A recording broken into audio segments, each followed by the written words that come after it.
J'avais ces deux pantalons qui traînaient dans mon armoire. Bershka et Pull&Bear, c'est même pas des bonnes marques. Et ils sont beaucoup trop petits pour moi. Donc je me suis dit, je vais les fusionner pour faire un big jeu large. J'ai fait très peu de couture dans ma vie. Donc c'est un test, je vous garantis absolument rien. Mais vu que j'ai une machine à coudre chez moi, faut bien en profiter. Du coup, comment je vais faire? Eh ben, je vais prendre ce pantalon, je vais couper tout ici. Non, c'est une idée de merde, annulez tout. Je vais prendre ce pantalon, je vais découper du jeans et je vais venir le recoller ici. Mais ce sera sur l'autre pantalon. What? Parce que celui-là, il est trop serré à la taille. Donc c'est parti, je vais pas vous faire un tuto parce que je sais absolument pas faire. Mais avant qu'on démonte ces jeans, tu peux t'abonner si c'est pas déjà fait. Pour voir plus de vidéos dans ce genre et dans le domaine de l'achat-revente vintage. Tu peux aussi venir me follow sur Instagram et TikTok. Et on passe directement au massacre. Voilà le setup de qualité. La machine du coup. Après je crois que c'est une bonne machine, mais si je sais pas m'en servir, ça sert à rien. Une pédale.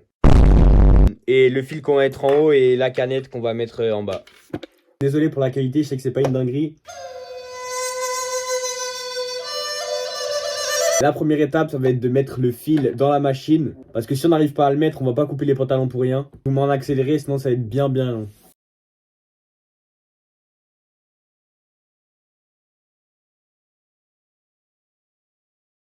Finalement, on va regarder un tuto YouTube, sinon je vais tuer la machine. C'est bon, il y a tout qui est placé. Maintenant, on va passer au découpage du jeans. Du coup, je vais pas faire sur celui-là, mais je vais découper celui-là par contre. Je vais déjà regarder les dimensions pour pas me tromper. Je regarde le coupe, je prends les dimensions et je vous montre ça tout de suite.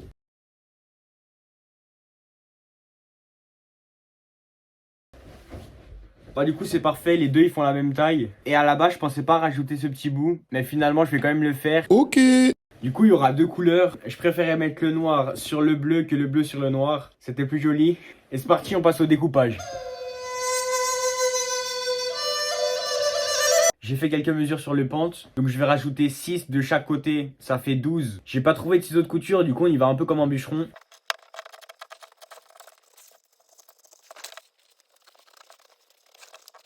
Bon la première c'était pas si compliqué mais j'ai coupé la poche avec.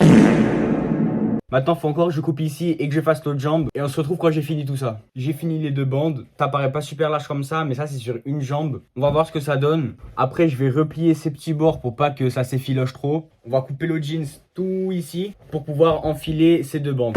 Voilà ce que ça donne coupé. Je me suis pas fait chier à couper aussi devant pour que ce soit régulier et tout. Là c'est juste un test. Je suis trop impatient du résultat et on passe à la couture, la partie la plus compliquée. Déjà, il y a un problème, c'est que ça, je vais pas pouvoir coudre parce que c'est beaucoup trop gros et ça va casser la machine. Donc, je vais devoir commencer à coudre à partir d'ici, un peu plus bas.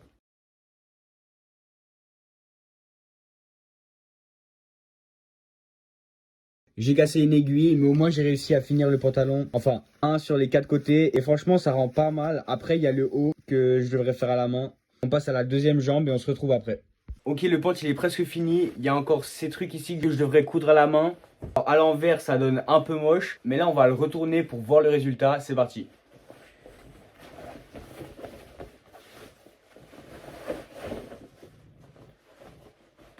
Ok. Je crois que c'est pas mal. Après, je sais pas si c'est très large. Ok, mais en vrai, c'est clean. Je vais le mettre tout de suite pour émettre une ceinture pour que ça tienne. Et on va regarder comment ça donne. Les genres régulaires, pas trop larges. On va mettre une petite paire avec pour bien visualiser. Franchement, ça va. Je m'attendais à pire.